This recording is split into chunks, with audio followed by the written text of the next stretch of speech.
Easter eggs, references, and little things you might have missed in Season 2, Episode 3 of Fallout. Now, this episode ties into a major player choice from the end of Fallout New Vegas, so we've got a lot of ground to cover. Let's get into it. We open on Thaddius running a child sweatshop fishing for bottle caps. Now, for anyone new to Fallout, bottle caps are used as a currency in this setting. The song playing here is Sam Cooke's Chain Gang. A chain gang refers to prisoners being put to work, so it fits the bill quite well. Who are they? Mama's Little Helpers. Now, the bottling factory that they've got working again is from Sunset Sarsaparilla, a former competitor of the soda brand Nuka-Cola. The Sunset Sarsaparilla factory is on the road to New Vegas, but it's unclear if this is the same factory that we see in the Fallout New Vegas game. Thaddius might also be having the kids looking for specific star bottle caps. These were caps that had a blue star on them and were part of a promotional ad pre-war, but became mythologized as treasure post-war.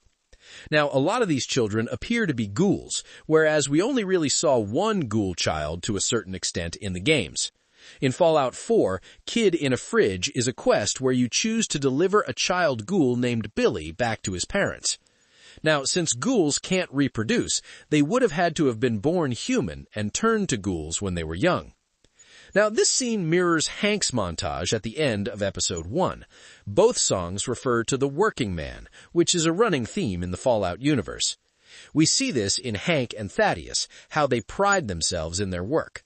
Now, Thaddius is definitely taking advantage of these kids as workers, but he does show them a little bit of care when they need it.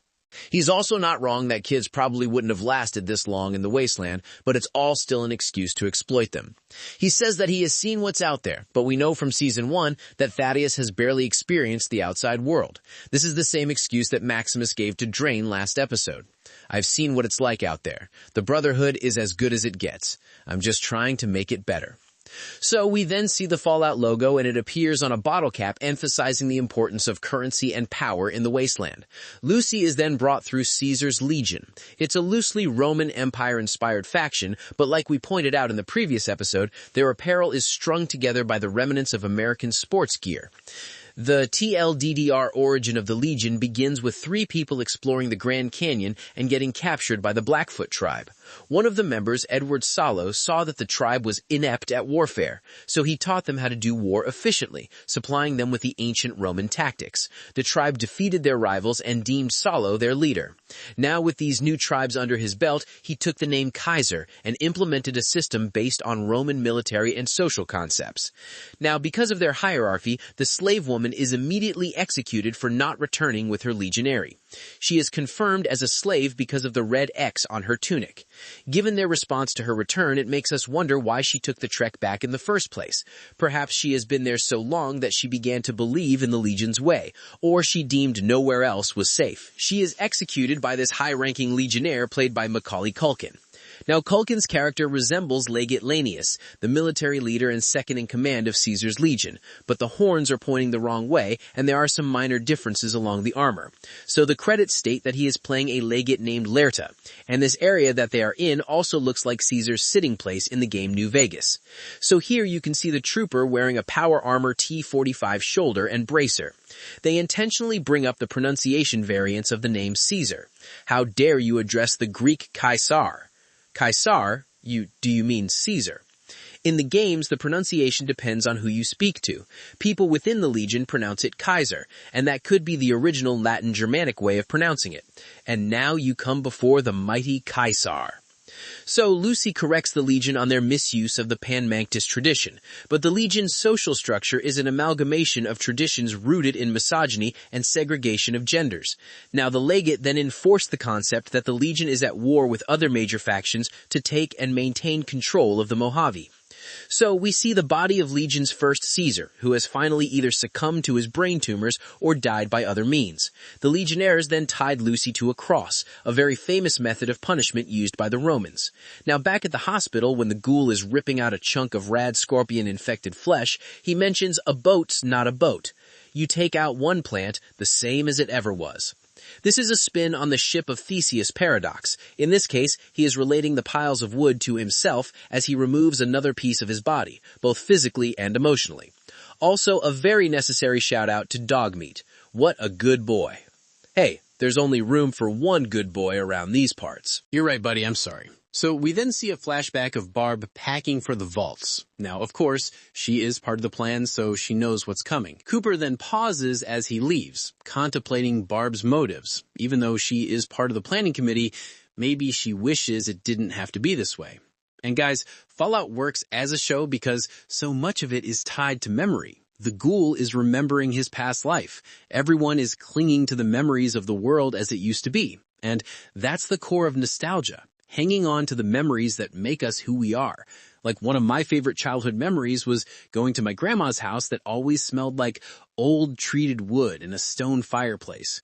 And the other day I found a fragrance that smells exactly like that. It's called Jet Black Platinum by Michael Malul. And it is made with ingredients like lavender, toffee, and vanilla. And I got this scent from Scentbird, a fragrance subscription service that lets me try out a variety of scents without the full commitment. Now, we have been talking about Scentbird for years on this channel because we love the product so much. Instead of committing to a full-size bottle of expensive cologne each month, I get an 8 milliliter vial which lasts 30 days, perfect for about 120 sprays. And I can choose from more than 900 authentic designer and niche fragrances.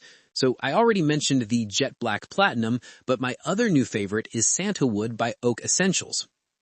With ingredients like papyrus and white birch, it reminds me so much of the woods behind my house where I grew up. Now, I never really wore cologne before, and now it's just a crucial part of my daily routine and who I am. With Scentbird, I can tailor the cologne to my personality and how I'm feeling that particular day. So I highly recommend giving Scentbird a try, and you can get 55% off your first month with promo code CRUSH2, or scan the QR code on screen. You'll get to try the first fragrance from Scentbird for only $8.97, and your next month will be only $17.95. That's promo code CRUSH2 for 55% off your first month. Now, back to what I was saying. Now, Charlie's event is a veteran meetup awards ceremony hosted by the Veterans of Foreign Wars, which is an actual charity honoring military members who served abroad. Remember, Cooper Howard is a vet turned Hollywood actor. He lambasted Bud Assen T-45 power armor designs in Season 1. I wore the T-45 when we almost lost the great state of Alaska to the Reds. Those design flaws here has cost a lot of good men and women their lives. So Mr. House then talks with Cooper Howard in the bathroom. Cooper Howard, American veteran, star of the silver screen. Pinko. Now, Pinko is another term that is used to describe communist sympathizers. At the Brotherhood of Steel meeting, the elder from Yosemite backs out of the alliance. Quintus then tries to sway her with the origin story of the Brotherhood of Steel. The Brotherhood began as an act of rebellion. Now, the rebellion that he is referring to is the Mariposa Military Research Base. The United States Defense Department moved a military unit under Captain Roger Maxson onto the site to secure and oversee what would be the Forced Evolutionary Virus Project. This project was forcibly administered to military prisoners and would eventually create super mutants. What did Roger Maxson do? Who did he serve? His god or his government? He chose his god. Now, after interrogating the scientists, Maxson had his team secede from the government and chose to kill the scientists for their heinous acts.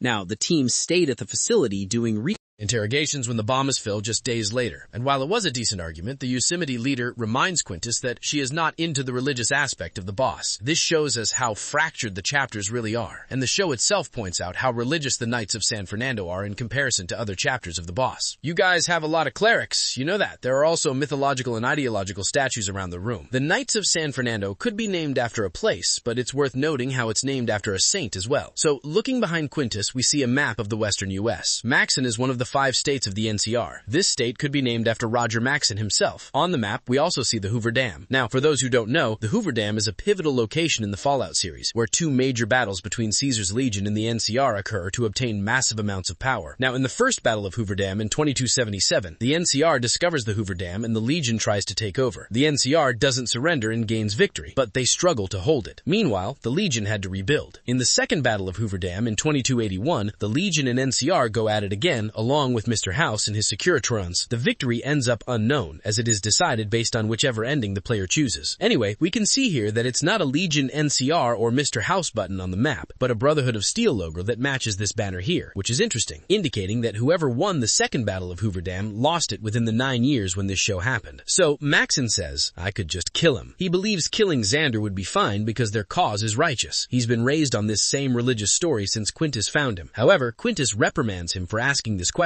and tosses him aside. This moment enlightens how the symbol of power, whether that be governments, cults, or corporations, truly view people beneath them. Quintus abandons the righteously religious method as soon as it fails to convince the Osite leader. He uses this story just as a means to an end. Xander then picks out Max in the commune. He sells Max a message about soldiers being in power. They are the ones who bleed for the Brotherhood and put their lives on the line defending the wasteland. This echoes the working man themes of this season and Fallout in general. The people who get their hands dirty should be running the show. Max is being pulled in different directions, being used by Xander and Quintus. The Commonwealth might disguise their trickery in allegiance and pride, but it's still manipulation. Also, in the background we see a guy in power armor trying to teach a good lesson. Lift with your legs, not with your back. Now, the Ghoul heads to the House Resort and Country Club, a location in Fallout New Vegas. It's a property owned by Robert House pre-war. The NCR took it over, and was a frontline location during the first battle of Hoover Dam, surviving against the Legion. The Ghoul speaks to Dogmeat as a bit of an audience proxy, so that we'd learn his thoughts, kind of like Peter did with Karen in Spider-Man Homecoming. He says, I don't like her either, but we gonna meet her down the line. So maybe he's using Lucy as bait for Hank McLean. We could be building up to a hostage situation where the Ghoul trades Lucy to Hank for information on Barb's whereabouts. And then we meet Victor. Howdy, partner. Victor is a Securitron built by Mr. House. He is tasked to scout the courier, or player character in New Vegas. When he mentions that things went south right before the war, this is a nod to the platinum chip that House is after in-game. Now as Xander and Max climb into a Veribird, Max asks, I give you spares? Referring to power armor. Now, this demonstrates how the San Fernando chapter differs from the Commonwealth. Power armors are sparse for them, while the Commonwealth has enough to share. This also shows how gullible Max is. He was raised by the San Fernando chapter, so when they tell him things are the way they are, he doesn't question them. It takes outside influence to show him how rough he's got it. And it's a great example of how history is written by the victors, or in this case, those in charge. So they take off to the tune of Sugar Doll, sung by Alvidine Coker. Now Xander gives Max a little bro talk. Unless you got Quintus gives me that relic, you and me are going to be in the front lines, shooting at each other soon. You don't want that heat. It's a threat, but it's also clear that Xander is using Max as a means to an end. This is his ticket to the relic. On the Veribird, we can see a map that resembles a map on a Pit-Boy. And just by showing him a little bit of companionship, Max says, Pop Dog, which goes to show how impressionable he is. Now, using Victor's intel, the Ghoul finds the NCR, or what's left of this branch outside of Prim. We're winning the war! Did it, Patrick! We saved the city! They cling on to hope, which the Ghoul says doesn't matter, since he guesses that there are barely any other NCR branches left. Ain't nobody coming, 'cause ain't nobody left. The trooper mentions, this Ghoul and the NCR go way back, which means Moolivar probably told them about Cooper Howard, or this isn't the first time the Ghoul came to them for help. The Ghoul says, when something's dead,